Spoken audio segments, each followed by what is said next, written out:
Ini adalah gerbang emas gerbang timur yang dikenal sebagai gerbang belas kasih menuju Yerusalem.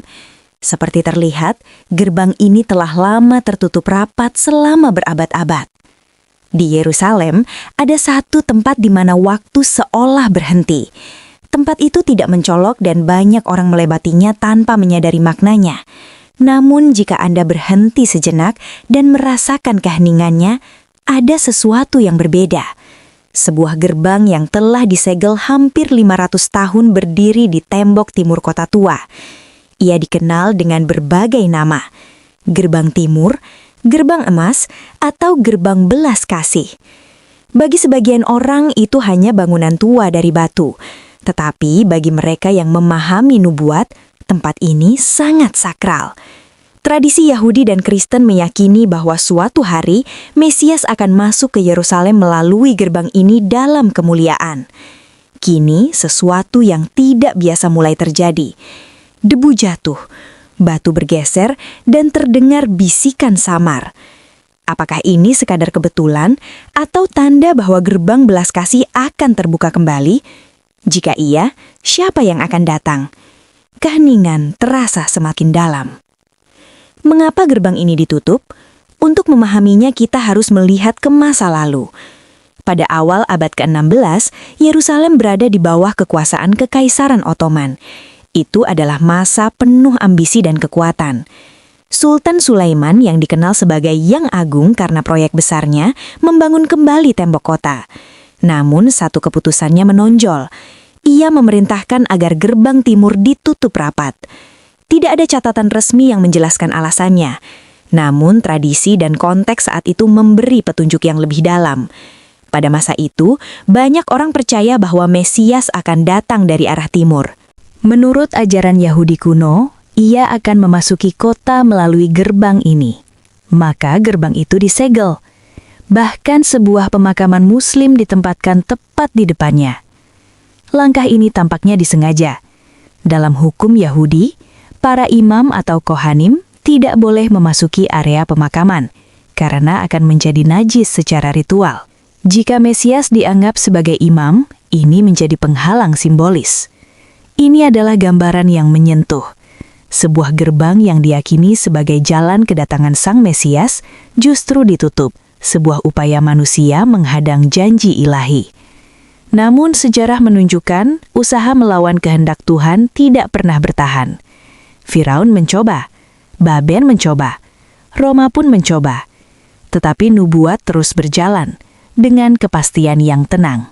Alkitab tidak menyebut gerbang ini secara langsung, tetapi memberikan petunjuk melalui penglihatan. Nabi Yehezkiel saat dalam pembuangan di Babel melihat sesuatu yang luar biasa. Ia menyaksikan kemuliaan Tuhan memasuki bait dari arah timur. Yehezkiel 43. Namun sebelumnya, ia juga melihat kemuliaan itu meninggalkan tempat itu ke arah yang sama. Yehezkiel 10. Ini menggambarkan pola, kehadiran, lalu kepergian.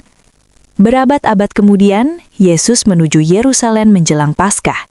Ia disambut orang banyak dan menunggangi seekor keledai, menggenapi nubuat Zakaria 9:9. Rutenya diyakini melewati Bukit Zaitun, melintasi lembah Kidron, dan menuju gerbang timur. Itu adalah penggenapan yang tenang saat Mesias memasuki kotanya. Namun kisahnya belum berakhir. Dalam Kisah Para Rasul 1, Yesus naik ke surga dari Bukit Zaitun. Dan Zakaria 14 menubuatkan bahwa ia akan kembali ke tempat yang sama. Polanya tetap berlanjut. Gerbang itu masih menanti. Selama 2000 tahun, semuanya seolah mengarah pada sesuatu yang lebih besar. Hari ini, gerbang timur masih tertutup. Dua lengkungannya kini tertutup batu, diam dan tak bergerak. Namun Yerusalem di sekitarnya penuh kehidupan. Kota itu dipenuhi sejarah, iman, dan konflik. Tembok barat penuh doa, kubah batu bersinar di bawah matahari. Pasar-pasar ramai oleh aktivitas. Tetapi, di depan gerbang belas kasih, suasananya berbeda. Bukan hanya karena sunyi, tetapi karena makna yang tersembunyi di baliknya. Dalam beberapa tahun terakhir, muncul laporan-laporan kecil. Tidak besar, tetapi cukup untuk menimbulkan tanda tanya. Pemandu wisata menyebut adanya debu yang keluar dari celah, batu yang sedikit bergeser, bahkan beberapa mengaku mendengar suara dari dalam. Tidak ada penjelasan resmi. Banyak yang menganggapnya sebagai hal biasa, erosi atau usia bangunan. Namun bagi sebagian orang, itu terasa seperti pertanda. Dalam Matius 24, Yesus berbicara tentang tanda-tanda, perang, gempa, dan peringatan untuk berjaga-jaga. Ada sesuatu yang lebih dalam dari sekedar batu. Sesuatu yang tidak terlihat, namun bisa dirasakan. Ibrani 11 ayat 3 mengingatkan bahwa apa yang terlihat berasal dari yang tidak terlihat. Ini mengubah cara kita memahami dunia. Bahwa realitas fisik hanyalah bagian dari sesuatu yang lebih besar. Gerbang timur bukan sekedar struktur kuno. Ia adalah batas antara yang terlihat dan yang ilahi. Dalam kitab suci, Tuhan sering bekerja dalam keheningan. Bukan melalui suara besar, tetapi melalui hal-hal kecil. Bisikan kepada Elia, bayi di palungan, raja yang datang dengan keledai. Ini adalah pola ilahi, sederhana, tenang, namun penuh makna. Maka ketika sesuatu yang aneh terjadi di gerbang timur, kita tidak harus langsung menolaknya. Bisa jadi itu bukan kebetulan. Bukan tanda besar di langit, tetapi getaran halus di batu. Untuk memahami lebih dalam, kita harus melihat ke seberangnya. Di sana berdiri Bukit Zaitun, bukan sekadar tempat, tetapi pusat spiritual yang penting. Hubungannya dengan gerbang timur bukan kebetulan, melainkan bagian dari nubuat. Yehezkiel 43 menunjukkan pola itu, pergi dan kembali, duka dan pemulihan. Berabad-abad kemudian, Yesus mengikuti pola tersebut. Ia melintasi Bukit Zaitun, memasuki Yerusalem. Dan bukan sembarang jalur, ia datang melalui gerbang timur. Saat itu adalah Minggu Palma. Orang banyak berseru, Hosana. Dan sekali lagi, kemuliaan melintasi gerbang itu. Namun ia tidak menetap. Belum. Setelah kebangkitan, Yesus kembali ke Bukit Zaitun. Dari sanalah ia naik ke surga. Para murid terpaku, menatap langit. Lalu dua malaikat berkata, "Mengapa kamu berdiri memandang ke atas? Yesus ini akan datang kembali sama seperti kamu melihat dia naik." Kisah Para Rasul 1 ayat 11. Dan Zakaria menegaskan, pada hari itu kakinya akan berdiri di Bukit Zaitun. Ini bukan sekadar kiasan, ini lokasi, ini jalur, sebuah garis yang ditarik dari gunung, melewati lembah, menuju gerbang. Di setiap zaman, selalu ada pengamat, mereka yang peka terhadap waktu, yang merasa bahwa dunia tidak berjalan acak, tetapi menuju tujuan. Mereka tidak hanya melihat peristiwa, tetapi maknanya. Dalam beberapa tahun terakhir, banyak dari mereka datang ke gerbang timur. Ada yang cendekiawan, peziarah, pendeta, penulis, atau orang percaya yang mencari. Dan laporan mereka serupa. Sebuah pola mulai terlihat. Beberapa berdiri di depan gerbang dan merasakan sesuatu. Bukan sekadar perasaan, tetapi getaran nyata, rendah dan dalam. Seperti suara dari perut bumi, seolah tanah mengingat sesuatu. Yang lain melihat debu halus jatuh dari lengkungan, tanpa angin, tanpa guncangan, hanya jatuh perlahan.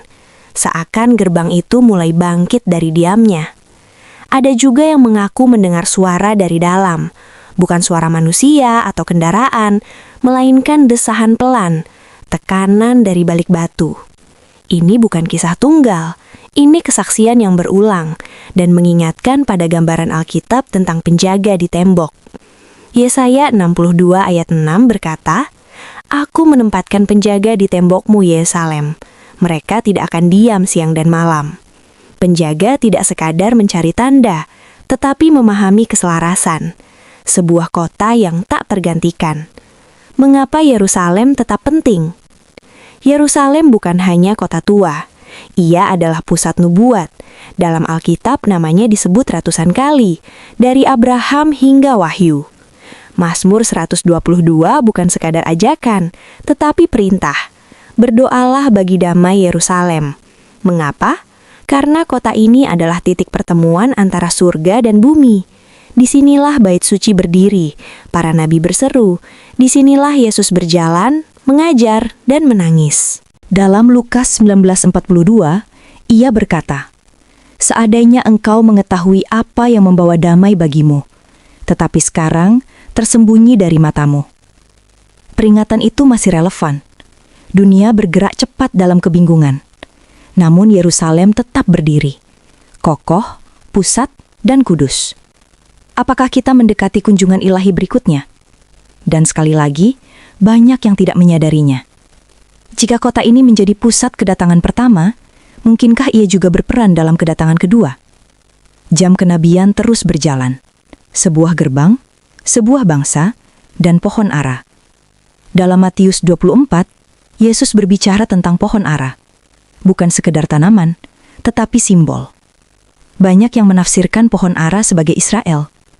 Ia berkata, ketika rantingnya mulai bertunas, musim sudah dekat. Demikian juga, ketika tanda-tanda terlihat, itu sudah dekat, bahkan di ambang pintu. Perhatikan kalimat itu, di ambang pintu. Apakah itu hanya kiasan? Ataukah menunjuk pada gerbang yang nyata? Gerbang timur yang tertutup, namun mulai menunjukkan tanda. Kelahiran baru Israel pada 1948 dianggap sebagai awal. Sejak itu, berbagai tanda muncul, gempa, konflik, kebangkitan rohani, dan keresahan global. Namun, mungkin tanda paling sunyi adalah ini, sebuah gerbang tua yang mulai berubah. Jika benar sudah dekat di ambang pintu, bagaimana jika itu benar-benar berarti demikian? Pertanyaan terakhir, bayangkan jika gerbang itu terbuka. Gerbang batu kuno tertutup hampir 5 abad. Terlihat diam, tetapi tidak luput dari rencana. Kini muncul tanda-tanda. Debu jatuh dari celah, getaran terasa, batu sedikit bergeser. Bagaimana jika ini bukan kerusakan, melainkan bagian dari rencana? Tanyakan pada diri Anda, jika gerbang ini terbuka, apa artinya? Mungkin tidak dengan gemuruh, mungkin tanpa kilat atau api. Namun secara rohani, dampaknya besar. Ini bukan sekadar gerbang, ini adalah pernyataan yang dinantikan. Dan saat terbuka, itu bukan hanya membuka jalan, tetapi menyatakan seorang raja. Selama berabad-abad, nubuat menunggu, dan gerbang ini bisa menjadi batas terakhir. Saat waktu ilahi dan sejarah manusia bertemu, apakah kita siap? Tandanya halus tetapi nyata. Dunia mungkin tertidur, namun gerbang itu bergerak dan surga memperhatikan. Apakah Anda juga? Jika pesan ini menyentuh Anda, jangan abaikan. Tetap waspada, tetap berjaga, sebab Sang Raja semakin dekat. Dukung dengan subscribe, like, dan bagikan jika Anda merasa ini penting. Karena ini bukan sekadar kisah lama, ini bisa jadi nubuat yang sedang berlangsung. Dan ini belum selesai. Mungkin ini baru awal.